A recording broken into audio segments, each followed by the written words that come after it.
जय शनिदेव, जय श्री राम भाइयों। आज का जो हमारा विषय है, घर में गुप्तधन होने पर क्या संकेत मिलते हैं, गुप्तधन की खोज।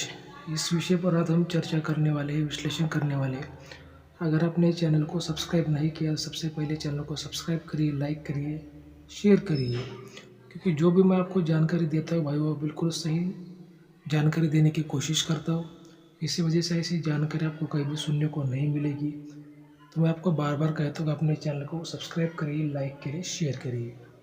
भाई, वो जो अपने चैनल का मकसद है, जो संदेश है कि कानून के खिलाफ, धर्म के खिलाफ कोई भी काम मत करिए। अभी देखिए, जो धन की बातें होती है, गुप्त धन की बातें होती है, ये पहले ज़माने की बातें हैं, 500 1000 साल पुरानी, 200 साल पुरानी। पहले ज़माने में बैंक लॉकर नहीं थे, आप सब लोग जानते हैं। तो जो लोग क्या करते थे, आपने जो कुछ कीमती चीज़ें हैं, सोना चांदी जो भी डायमंड हो, ज़मीन के अंदर मटके में, संदक में, पेटी में डालकर उसको गाड़ देते थे। उसको गुप्त धन कहते हैं। उसको सेफ्टी पर कोई टोटकाव करते थे, किसी पक्षी का, प्राणी का, आत्मा का, देवता का, शैतान का, जो भी है वो उसके ऊपर वो टोटका करते थे। तो अभी बात है ऐसी कि बहुत से लोगों के मुझे सवाल आते हैं कि गुरुजी, घर में धन होने पर, गुप्त धन होने पर क्या संकेत मिलते हैं। कुछ लोगों के मुझे ऐसे भी कुछ सवाल आए। कुछ लोगों ने मुझे बताया कि गुरुजी, हमारी जो घर का जो छत है, छत के ऊपर कुछ चलने की आवाज़ें आती है, उसका क्या सच है, क्या झूठ है, क्या जानकारी हमें आप बताइएगा।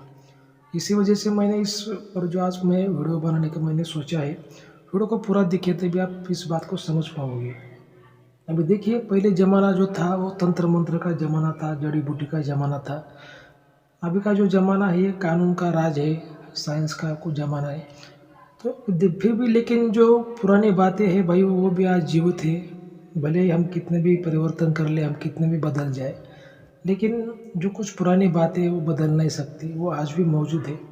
लेकिन क्या है कि जिसके पास में जितना ज्ञान होता है उतना ही वो देख पाता है, सुन पाता है, वैसी बातें हैं।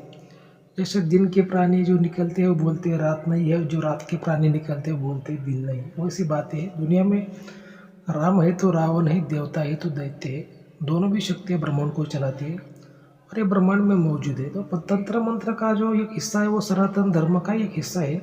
जैसे महाकाली, काल भैरव, ये जो आते हैं तंत्र मंत्र के तामसिक देवता आते हैं, तो सनातन धर्म का ही वो हिस्सा है।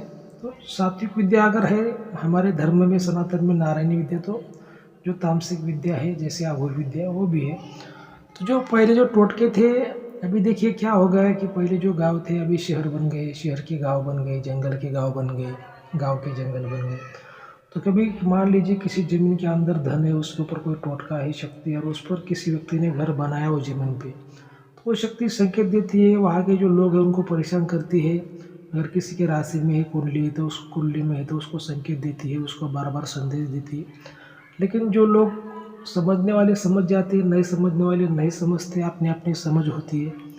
अगर किसी के पास में गुरु है, किसी ने गुरु किया है, गुरु मंत्र लिया है, गुरु दीक्षा ली है, तो बात को समझ पाता है, या फिर अपने गुरु से वो सलाह लेके उसका उपाय करवा लेता है और सावधान हो जाता है।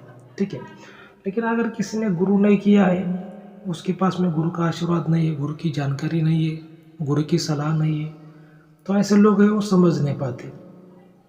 तो इस वजह से मैं आपको बार बार कहता हूँ, गुरु करिए, गुरु करना आवश्यक है। जिसके पास में इंद्रजाल विद्या, नारायणी विद्या है, ऐसा आप एक गुरु करिए, अच्छा ईमानदार गुरु करिए, गुरु की सलाह में रहिए, गुरु के सानिध्य में रहिए। गुरु का जो होता है आपको अंधकार से प्रकाश की ओर लेके जाना, उसका एक मकसद होता है। गुरु से आपसे बहुत ही फायदा मिलता है। लेकिन कोई लालच से मत गुरु करिए, क्योंकि गुरु जब आप करते हो तो पूरा तन मन धन की सेवा से गुरु करिए। गुरु अपने आप ही आपकी मदद करता है। तो जो आज का जो हमारा जो मुख्य विषय है भाइयों, कि जो जमीन के अंदर अगर धन होता है, उस जमीन पर अगर घर बनाया जाए तो वो क्या संकेत देता है। देखिए, जो पहले ज़माने की बातें, हमारे जो दादा गुरु थे वो बहुत बड़े तांत्रिक थे, उनके पास में इंद्रजाल विद्या थी, नारायणी विद्या भी थी। तो उन्होंने ऐसे लाइव प्रयोग उनके जीवन में देखे थे।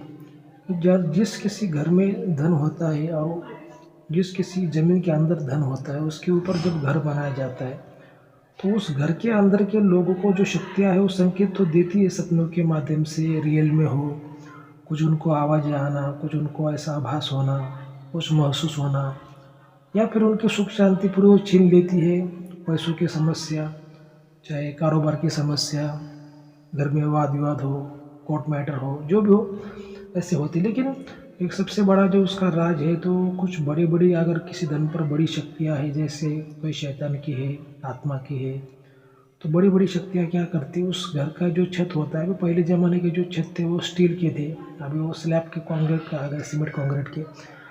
लेकिन पहले ज़माने के जो छत थे वो जैसे स्टील के थे, तो उस पर वो कोई प्राणी चल रहा है, कोई इंसान चल रहा है, ऐसी आवाज़ें आती थी। वो स्टील के जो पत्थर थे वो बजते थे, ऐसा महसूस होता था कि भाई अपनी छत पर कोई चल रहा है। अभी भी जो कुछ लोगों के स्लैब के घर है, कंक्रीट के घर है, उनको भी ऐसा कभी कभी लगता है कि उनके घर से ऊपर से कोई चल रहा है। देखिए भाई, वो मेरा किसी को अंधश्रद्धा में डालने का कोई मकसद नहीं है, लेकिन जो है वो है, अपने बचाव के लिए कुछ ना कुछ तो करना पड़ता है। जैसे कोई व्यक्ति बीमार होता है तो हम दवा का भी सहारा लेते हैं और दुआ का भी सहारा लेते हैं। ये वैसी बात होती है भाइयों कि अगर कोई व्यक्ति दुखी है, परेशान है, तो उसके बचाव के लिए कुछ ना कुछ व्यक्ति को करना पड़ता है, उसमें कोई गलत बात नहीं है। और देखिए जो है वो है, भला कितना ही दुनिया बदल जाए, कितना ही बड़ा परिवर्तन हो जाए, लेकिन जो है वो कभी कुदरत कभी बदलती नहीं है। तो अगर पहले ज़माने में अगर हमारे जो शास्त्र बताते हैं कि भाई शास्त्रों में लिखा है कि देवता शक्ति है, दैत्य शक्ति है, तंत्र मंत्र है, सात्विक विद्या है, अघोरी विद्या है, तो पहले ज़माने में जो जमीन के अंदर धन थे, अभी भी लोगों को धन मिलती है, उस पर शक्तियाँ भी थी, ऐसा तंत्र शास्त्रों में बताया गया है। तो फिर ये जाहिर सी बात है कि अगर किसी के घर में धन है, उस पर शक्ति है, तो फिर उसका पूरा सुख चैन वो छीन लेगी। तो ऐसा किसी को लगता है, किसी को महसूस होता है, तो उसका उपाय करना चाहिए। और देखिए, अगर आप अच्छा गुरु करते हैं, सही गुरु करते हैं, गुरु के सानिध्य में आप है, गुरु की सलाह में आप है, तो आपका कभी नुकसान नहीं होता। और कभी आप किसी संकट में आप पड़े भी गए तो गुरु आपको उससे बाहर लाता है।